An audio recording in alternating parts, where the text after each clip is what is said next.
Hi, everybody. Thanks for joining us here today as we talk about the future of fashion in 2021. I'm Freya Drohan. I'm the fashion editor at the Daily Front Row here in New York City. And we're going to get a little bit into what trends we're going to be seeing this year. I know for one that I'm very much dying to get back out there and get dressed up. But after a year at home in sweats, maybe everyone is looking just for comfort forevermore. So I'm joined by three celebrity stylists, and they're each known for a very different approach with their clients and their own wardrobes. Maeve Riley is known for creating some of Hailey Bieber's most viral looks. You've probably all been double tapping on the mints from on Instagram for some time now. Christina Ehrlich is known for her red carpet work with the likes of Laura Dern, Julia Louis-Dreyfus, and Jane Fonda. And Diane Garcia is working with top music talent like SZA and Kendrick Lamar. So first off, before we get into the clothes and the trends, I wanted to ask a little bit about what your own year has been like. Stylists are always so busy. Maeve, for you, how has this time been and how did you adapt your business in the last year? Yeah, thanks for having me, first of all, and hi to my friends. I love you guys, and I'm so happy to be doing this with you. I definitely spent the very beginning perfectly content doing nothing and just absorbing the time and sort of refreshing myself. And I remember watching people who were starting businesses and were like, oh, I'm going to do this. And I felt like I was, not doing enough. And I think I really needed the time to sort of recharge. And, after a couple months, I started to get into the groove, and I've come up with a couple of new businesses that I've started and I'm currently working on. And simultaneously, a lot of my clients were working as well. So figuring out how to do that virtually and shooting music videos in quarantine. And it was definitely interesting and definitely challenging, but it's been a great year, honestly. I had a great year. I know that might sound crazy to some people, but I really did. So I believe everything happens the way that it's supposed to. And, it was a really good time. That's definitely good to hear. And I think we're lucky that we have, so much technology and everything at our disposal. Yeah. Christina, with so many things canceled, how did you pivot your usual approach to dressing your clients? Well, I have to say it just went from, and first of all, also thank you for having me today. It's an honor to be with all of my colleagues and you guys to have this conversation. I think it's an important conversation because I do think fashion is changing at a rapid pace. I will say that the last probably 15 years of my career have been on a habit trail, like a hamster habit trail, and I have just been going at a very nonstop speed. And when this whole thing happened, I had just finished an award season and had about 2 or 3 clients that had big projects about ready to happen. And we did the fittings and we got them ready. We were all kind of holding our breath. We sent clients on the road, and slowly but surely, one by one, everything came to a halt and everything got canceled. So I will say that it was also too, for me, an incredible year to sort of stop and take a deep breath and sort of reflect on where I've been, what I've done, where I want to go, and sort of re-navigate. It was a little challenging because I had, past tense had, my office in 2 cities, and I had a full-time staff of 5 people and then myself. So my biggest concern when the pandemic hit was how to make sure that my team was taken care of, because without my team, servicing as many women as I do sometimes at one time, it is absolutely myself plus, plus, plus. So I would say that the first 3 months were a little bit like being in shock. And as a testament to like what Maeve said, I did watch how a lot of people were automatically changing gears and going into new outlets, but I really felt like I had to stop and kind of take a moment to look at my business overall and figure out how to navigate and what was going to be the most intelligent way to do it, not having any idea of what it was going to look like. So I will say that it's been challenging, but I think anybody who does this job for a living knows that this job is challenging, and we are always constantly put in the position to make decisions and stick to it and just keep the party moving. So I'm excited to still be a part of this whole world and seeing what's ahead, and very aware that what we all used to know is in for a radical change. Definitely. I'm really glad as well that you brought up that, you know, you have your staff, because people see the names and the credits and you forget that there's so many people also working behind the scenes. Diane, with also your musicians, I'm sure they had, you know, concert tours, everything was thrown out the window. Did you find that they needed you then for different things that maybe haven't come up in the past? Not in the first 3 months. So the first 3 months was like a complete halt. And like Christina mentioned, it felt kind of like a shock because I also had a few people that were rolling out highly anticipated projects. And that came to a complete stop. But for 3 months, everyone was just kind of in this reflection mode. And I was really thankful to be able to kind of take a little bit of a break, because at that point, you know, I was on the brink of a little bit of a burnout. But after 3 months, we were doing creative things. People were doing FaceTime shoots, and, you know, I was prepping stuff online. So sending things in instead of going to stores, and basically instead of just being more savvy with the way we worked, instead of going to a fitting, we would basically just do like a virtual fitting, or we would set the looks together with a lot more options, and then we would send them to the client's house directly and then picking them up. So that's how we started doing things. And then eventually things picked up, and we would basically test and we'd be able to do smaller shoots, maybe like 10 people on set, and integrating social distancing and stuff like that. So yeah, that's kind of how it's been. I think it's picked up a lot since people have learned how to navigate around this pandemic, but things still hasn't completely been the same. Because like I said, in my business specifically, we were very nervous about the venues shutting down, because we don't know, even with the vaccination, we don't really know when that will be able to come out, and we'll be able to go to concert again. And a lot of the artists that I work with, they do, you know, they do like Staples Center, they do really, really big venues, and it really isn't worth it for them to maybe put out an album if they can't, you know, tour the album. So that's kind of been the struggle. But I think people have found creative ways to put out content and music videos and things, because I think at the end of the day, we're really fortunate that we work in showbiz, and people always need entertainment of some form. So for us, it's like the show still was going on. Definitely. Maeve, as Diane mentioned with FaceTime shoots, I'm sure you kind of got into a lot of that with your clients.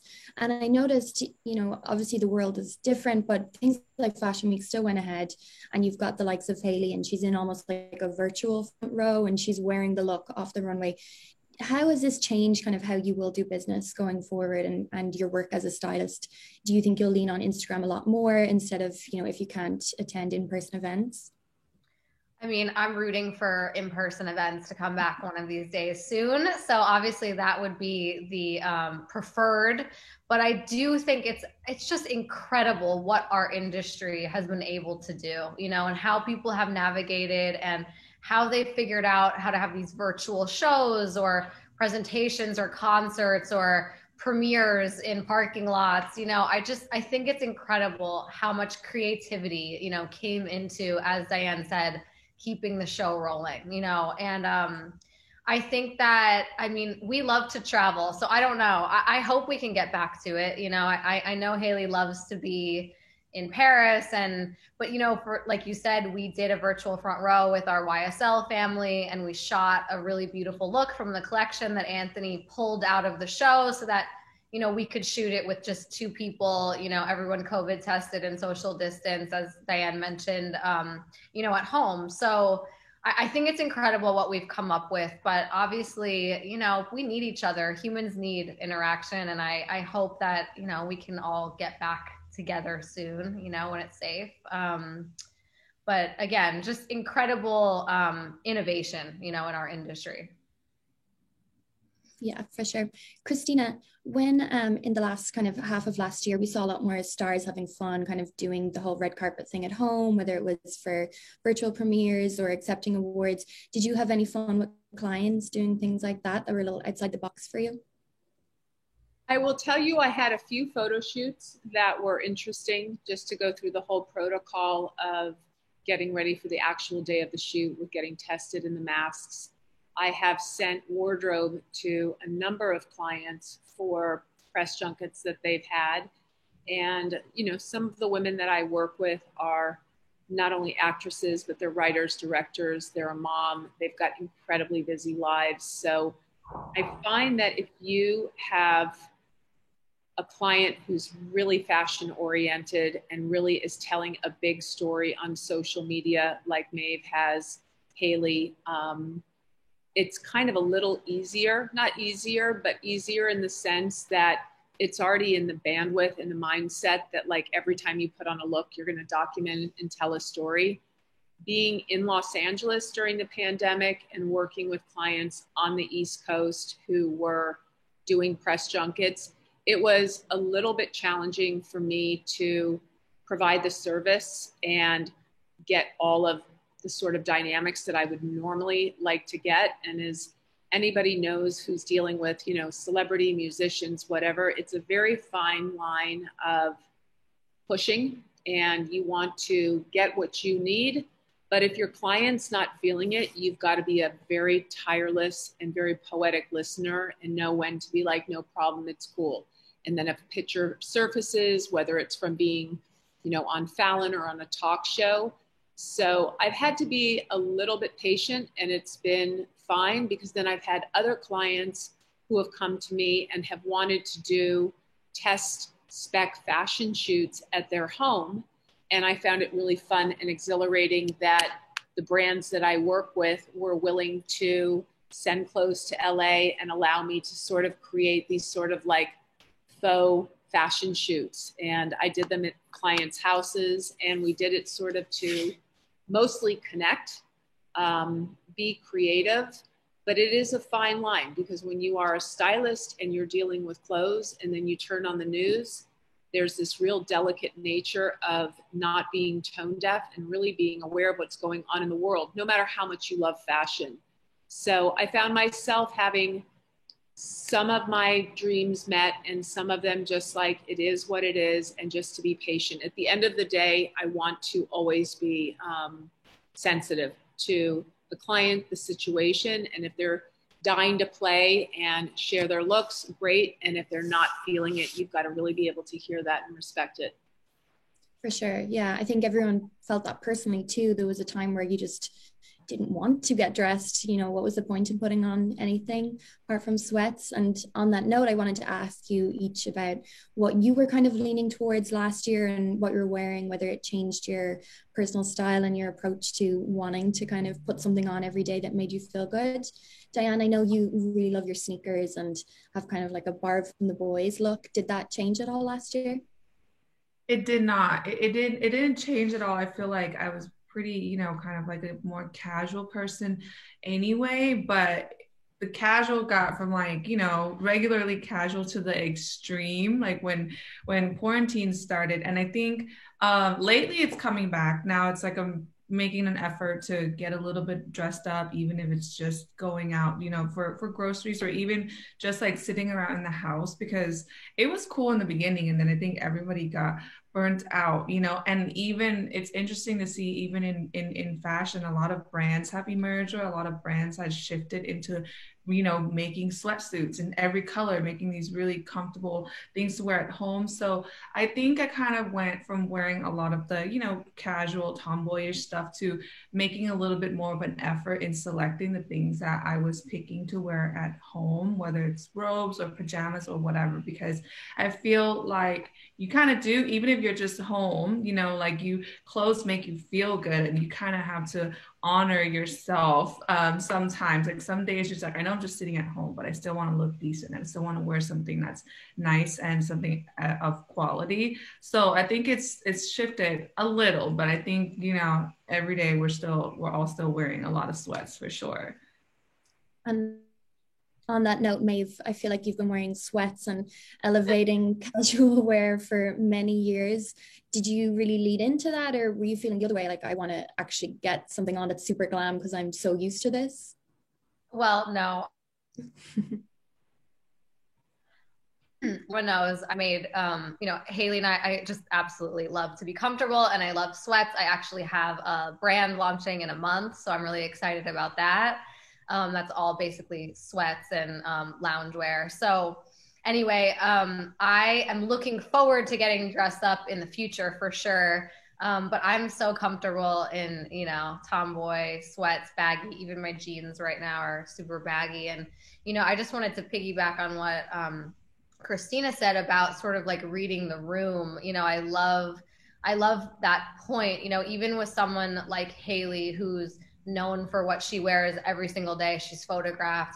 I really can't tell you a time where it's made sense to get dressed up. It's still very casual. It's still very, very aware of what's happening right now with always a mask, so although like some people have had to be seen or be out and about or whatever, I think that there's a big difference if you look at how she was dressing a year ago. I can't remember the last time she really put on a heel, unless maybe she's going out to dinner with her husband, but it's pretty much more chill, I think, across the board for everybody. And that's totally fine, but for me, I mean, comfort is king for me. So I'm happy.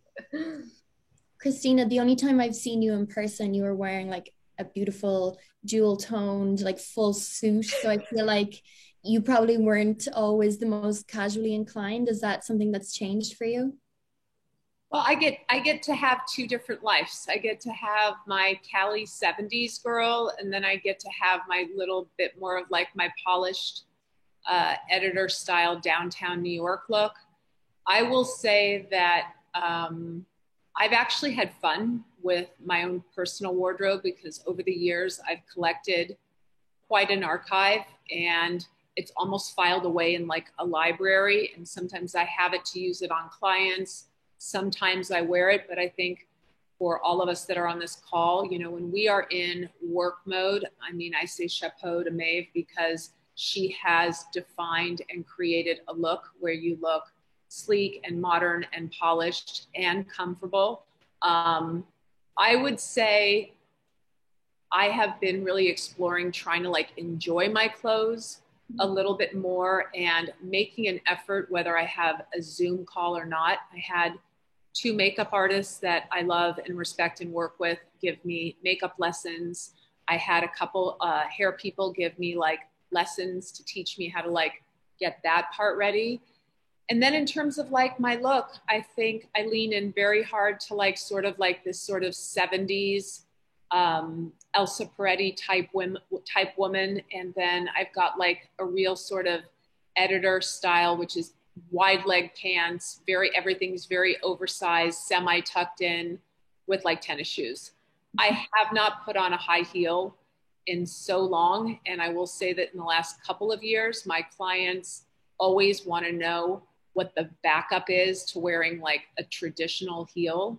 So in terms of like this conversation, I think where we're all headed now moving forward is definitely going to have a very different vibe and sensibility. And at my stage of the game, I want to feel good.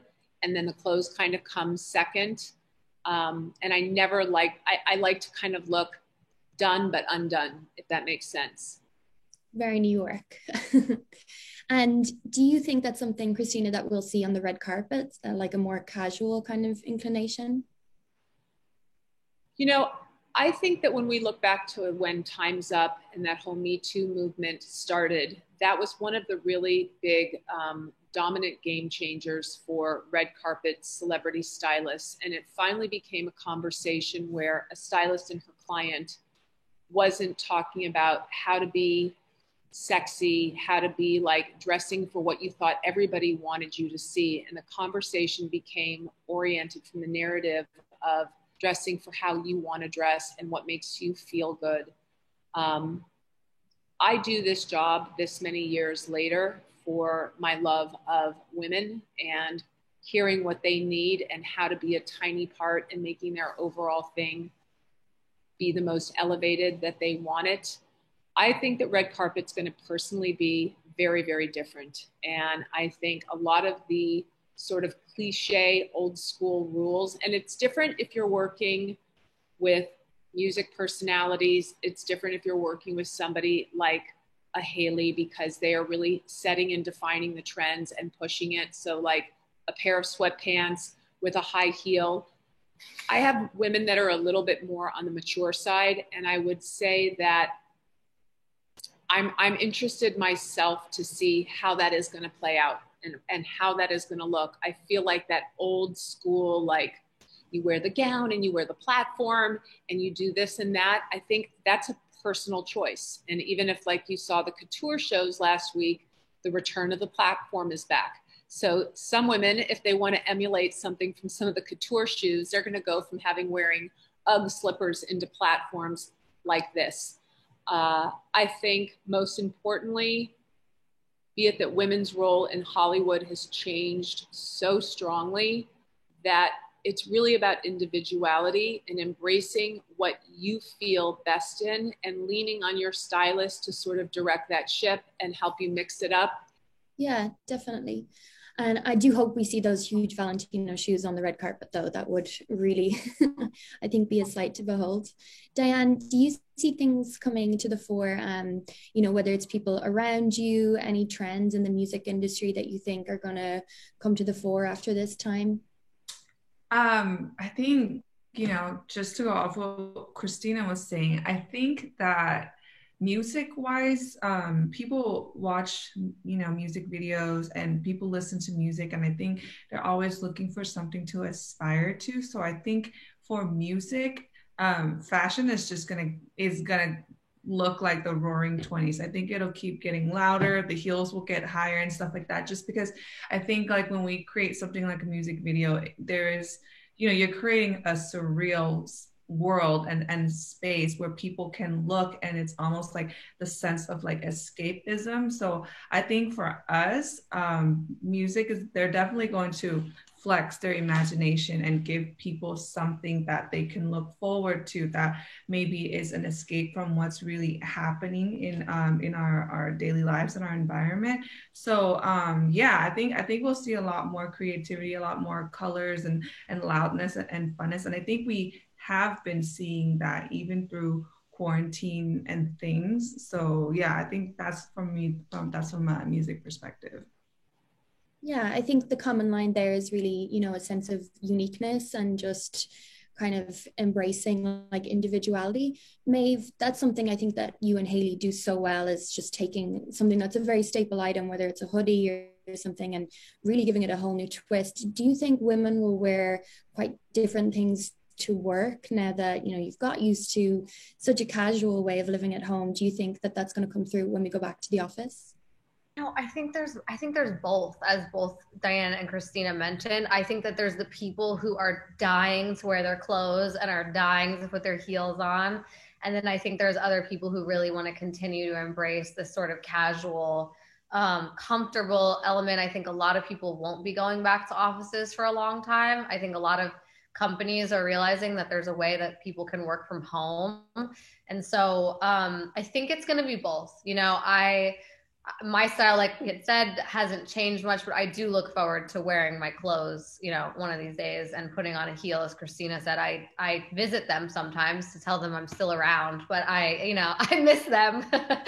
And I think a lot of women do too. Fashion is it's whimsical, and it can make you feel good, and it can shift your mood, and it can, I don't know, it's the fantasy of it all, and I think that people miss it, and I know that. But again, I think it'll be both. I think we're going to see both ways. Speaking of fantasy, I got a little kind of sneak peek at your shoe closet, I think, on your Instagram story on the weekend. I mean, I would go visit those shoes to tell them I miss them as well. It's like, is this real?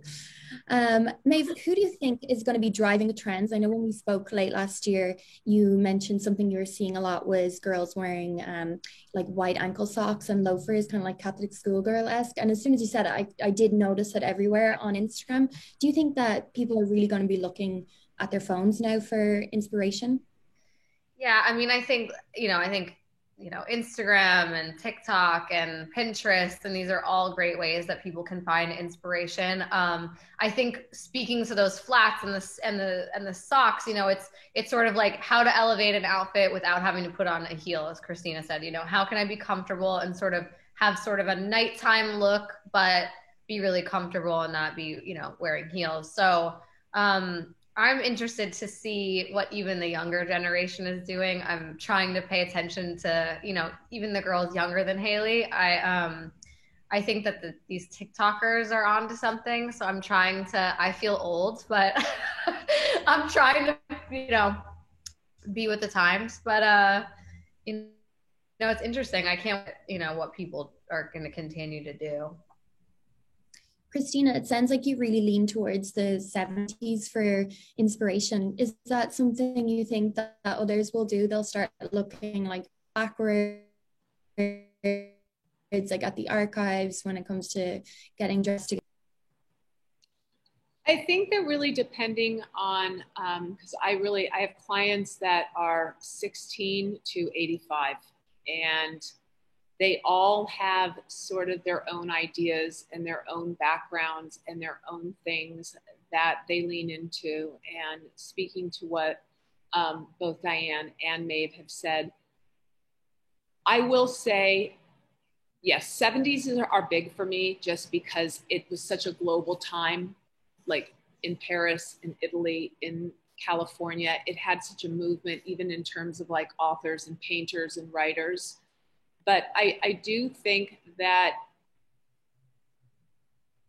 without getting too heavy, that what this pandemic brought to a lot of people was asking themselves different questions about everything. And I think even in terms of what they put on their body and why, that there's this sort of underlining element of wanting to express joy and happiness and play, and a less constipated way of putting yourself out there. I have a lot of moments where I love wearing very masculine suiting, more so than I do putting on like a sexy tight fitting dress. Does it mean I would never put on a dress? I might, but I think it's just gonna all be, I feel like the questions that women are asking themselves in terms of what they're buying and why, and what they're wearing and why, I feel like that's the interesting part of the conversation, because that is what's different. And if like you remember in the old days, like even back when the film Tootsie came out, and like women on New York on the streets would like go to work wearing their tennis shoes and have their high heels in their bag, and you would see all these women on the corner with their like tennis shoes and their tights. I feel like clothes are an extension of how we feel and how we look at the world. And I think that color is a really big speaking point. Fit will always be a big speaking point. And then I also think that there's something so cool and fun about the way more casual loungewear can be elevated. Whether you wear an oversized sweatshirt and belt it and put on an over-knee boot, or you wear it with Converse, I feel like we all need to get the book that hasn't come out yet about how all the old rules are out the door and we're all looking at something new. And that even honestly really leans in towards women who are 50 and plus. I feel like this whole sort of like stuffy way of dressing is just not what's happening anymore. And the 70s to me speaks to like just pre-Camp Beverly Hills, Simon jeans, roller boogie, all of that. And like everything, it all just kind of comes back. So. Diane, as Christina was mentioning, it's kind of going to be about breaking the people that always do that so well, and we all have two visions.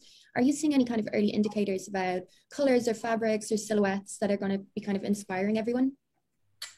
I feel like right now, there's like a few brands that I like that I feel like a lot of people, you know, with recent things that's been happening this last year, a lot of people are really kind of embracing their roots a lot. So there's a few brands that came out that I really love that's creating like fun stuff, and they're embracing their colors and their heritage. I think Moa Lola is one. You know, she's a designer of like Nigerian descent. So you see a lot of colors that she uses, that she's, you know, integrating from her culture and integrating that with a little bit of like London club vibes. So I don't notice anything in specific, but I do notice that there is a trend of people being really proud of their roots and their cultural backgrounds and integrating that into their designs. And I really love that. I really want to see a lot more of that in fashion, you know, because before that, I feel like was dominated by a certain type of crowd. And now you're seeing a lot of these young, emerging designers that are very unapologetic about their identity. And I think that's kind of been something fun for me to watch and to explore and to discover as a stylist. Maeve, I feel like you've got such a great eye too, as well, for emerging talent. Is there anybody that you have kind of discovered in the last couple of months that you're excited about? Oh, that's such a good question. There's so many. I'm looking at my assistant. I'm like, who do we love right now? There's so many. Laquan Smith is not someone that's necessarily new, but we had Haley and I had an opportunity to wear him for a fun shoot that we just did. So, you know, I love my friends eating. Excuse me. Sorry, we have like working office right now. Sorry, you guys. Sorry. I'm just wait till they close the door. You know, I love the Frankie Shop. They're a great brand, really affordable, attainable. We found them on Instagram a while ago. I love Etournay. Our friend Chloe Bartoli started a really great basics line. She's an amazing stylist. So obviously she made amazing pieces that women want to wear. I think I'm wearing the Frankie Shop right now, actually. And, you know, I love to integrate lower end, you know, fashion as well, like Aritzia, Urban Outfitters, you know, Haley, myself. I love to have the mix of high low. That's really important to us, I think, because her fan base specifically is young. We love to mix in pieces that they can actually afford, you know, that they can actually go out and say, oh, she wore that and I can wear it too, you know. So that's really important to us too, is attainability. I think Haley as well always kind of has her eye on the next, whether it's it bag or it shoe. Is there anything, I've seen her in the Chanel loafers, for example. I think everyone's going crazy over them. Is there anything that you think is going to like really start trending? Actually. Oh, that was you? Sorry. Well, yeah, there was her birthday present for me. I was like, she has to have these. And of course now I want them and can't find them because they're sold out everywhere. But sorry, what was the last question that you had said? Is there anything you think is going to kind of like really pop off and be like the next Bottega big clutch, or any must-have item? Well, I don't think Bottega is going anywhere, honestly. I think he's absolutely incredible. I think the accessories that are coming out of absolutely incredible, beautiful. I want to know where their Instagram went and why their social media was deleted. I can't wait to see what they come back with. I think that Amina Muaddi does the most incredible shoes. I absolutely adore her. I think she's an incredible woman, and I love how she's just completely taken over, you know, the shoe. But between Bottega, Amina, I mean, YSL, obviously for the classics, you know, that we love so much. But Daniel Lee is just, he's the one. Definitely. I'm dying to know about the Instagram. It's funny, it's like luxury is kind of being the new under the radar. Christina, when it comes to sustainability, that's obviously something that has got even louder in the conversation in the last year. Is that something that you find you're talking to more with your clients about? Are they more kind of interested in how they can, you know, maybe rewear things? Is it I was going to say, get out of my head, girl, because I was like, I hope we don't not talk about sustainability. I will say that right now, having been in the industry for a long time and being a part of the generation when more is more is more and more, and one Oscars, 8 options, this and that, I feel like something that is a very big responsibility for us as stylists, having this sort of luxury and connection to all of these designers is to have a consciousness and be accountable. And I have Jane Fonda's a perfect example. Last year for the Globes, she literally was like, I will not wear anything brand new. She is like, I want to either wear something that I've worn before or something vintage. And I was like, got it. And I think we've seen other actresses. I don't know if it was, I think Cate Blanchett has done it a couple of times. I feel like fashion is the world of fantasy and beauty and incredible accessories and all of this. But if you look at our planet and look at sort of what like the overall message is that we're all sort of still digesting very slowly with the pandemic and all of this, that global warming will 100%, if not already, in the next months to year, is going to be the biggest conversation that everybody is having. And I think that it's going to be literally down to the point where people who are public figures and have a lot of impact, they are going to be looked at head to toe, down to their shoes, their clothing, etc., to see where they're awake, no pun intended, and where they're not. Now, because there are so many incredible lines like Awake and Stella, and the list is endless, or even a designer like Gabriela Hearst, who is luxury. She's taking all of her extra cashmere scraps and making other things with them. And I feel it is such a responsibility of the stylist, especially when you have a client who has a huge platform on social, and especially too, when that client on social is young and can reach younger people, that the high-low conversation is crucial. And that, okay, does it mean you can't wear leather? You can wear leather, but have something, your outfit's almost like a conversation, and you are almost a spokesperson in your outfit for what you believe in. So if you care about the planet and the environment, mix it up and have a story, because that is the response. That is our responsibility of what we put on our clients.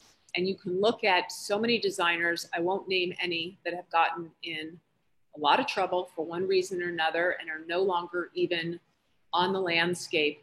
And I just think that can be avoided. And I think it's really beautiful, beautiful time for us to write a new book and for us to understand what we are doing for the planet and what we're doing for our children's children 20, 30 years from now to protect the environment. And I think it's, without getting too woofy, I think it's incredibly important.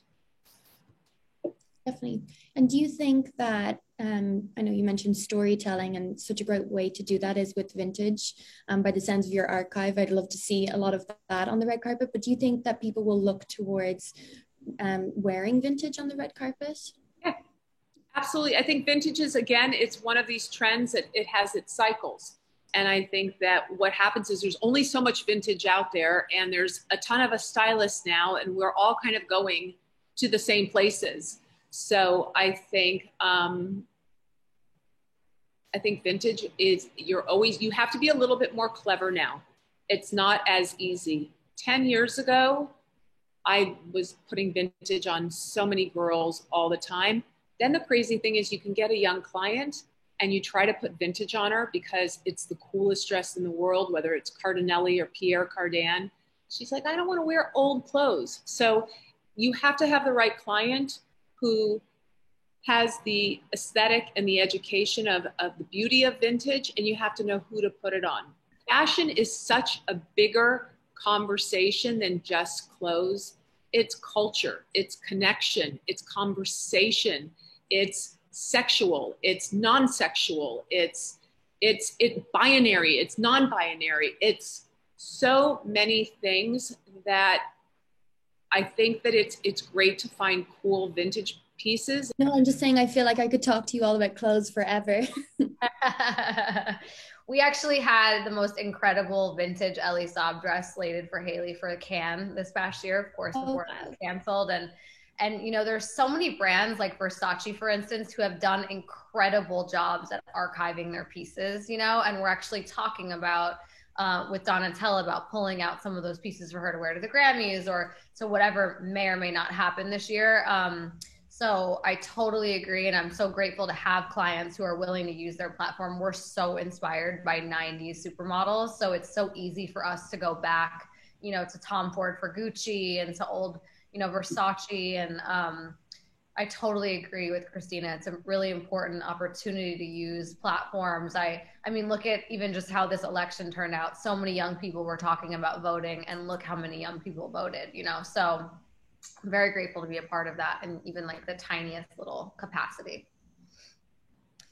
So to wrap things up, even though I definitely could talk to you all about clothes literally for the whole evening, Diane, if you could leave one trend in 2020, never want to see it again, what would it be? And one trend from last year that you definitely want to take with you into this year? I think I would really, you know, talking about sustainability, this is not a trend, but it is, it's not, you know, a trend aesthetically, but I think we should really try to leave fast fashion behind.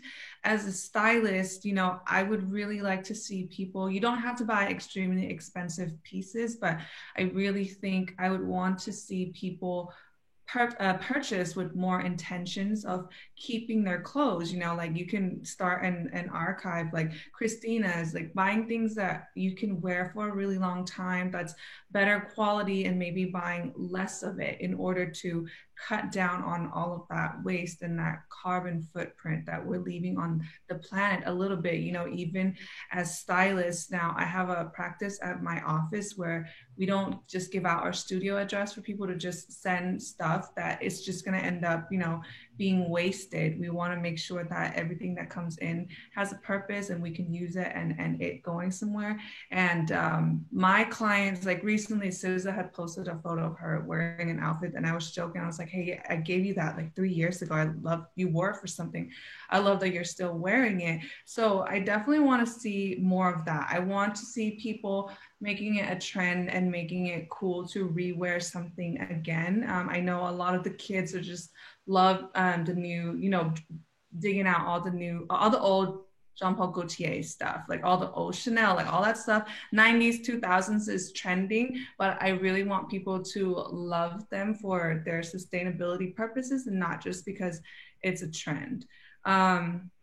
And a trend or a state of mind that I would like to see people keep going is just being more conscious with your purchases, you know, supporting younger, more independent designers, and really being intentional about where your money is going.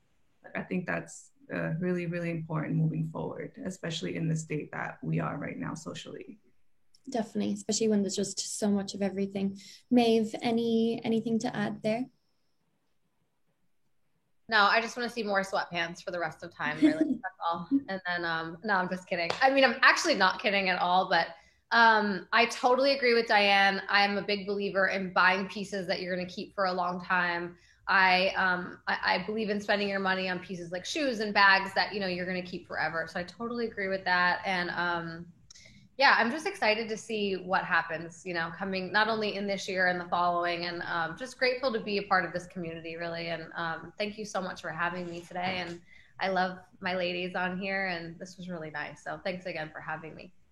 Of course. I'm so excited to hear more about your brand too, as I'm sure all of the hundreds and thousands of people following you on Instagram are. Christina, what about you? If you could leave one thing behind and one thing to take with you into the new year, what would that be?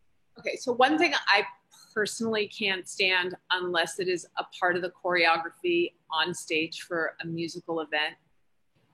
Maybe it's my age, I don't know. I really have a problem seeing women's underwear from the back of their look. It's one thing when the Calvin Klein elastic band around the waist pops out, but when a woman turns around and she's wearing her sweatpants low, and you see like the thong in the back, I'm good. Like, I don't need to see that. And even if you've got like a girl who's got like the sickest body, if it's an editorial moment, but like that walking around town in it, I personally, it's not my thing. And I think that without the overall thing that I would love to see is I would love to see women really discover and feel the freedom and the confidence to change and to change. And I'm included in that. I'm exploring like the street style side of CE that I didn't even knew lived within me. And like Maeve will be a testament of a mutual friend of ours who has a loungewear line, has the sickest pair of sweatpants. I wear them every day. And I don't know how to wear them out on the street yet because I wear them at home all the time. But I think that there used to be a real sort of like mentality to women about the way you dress when you go out, whether you live in New York or Bedford, Connecticut, or LA. And I think women dress for women. I think we don't dress for men as much as we might like to think we do. And I think that women should really learn how to embrace, no matter what their size or shape is, whether they have a tummy or have big boobs or have small boobs. I really think it's a great time in the world for women to embrace exploring different things about the way that they dress, whether it's in the workplace or at the home place. And I'm all for an elastic waistband pant and seam. Yeah, that's here to stay. Anything elastic waist, and then if you want to belt it, but I am just like, I saw Valentino had these fuchsia pink pajama pants, and I was like, if Valentino is making elastic waist pants, like we are all going to live our best lives. It's here to stay. Here to stay. Well, thank you so much. I just love how multifaceted that conversation was. And I feel like that's exactly what we wanted to get out of this, like what the future of fashion is, because it just, everything from politics to sustainability and how women express themselves, that's exactly what we wanted to get across here. So thank you so much for all of your insight. It's been amazing. I'm so excited to see what all your clients are going to come out with and what you personally will be wearing this year. So thank you for joining us here today. Thank you. Thank you. Bye. Love you guys.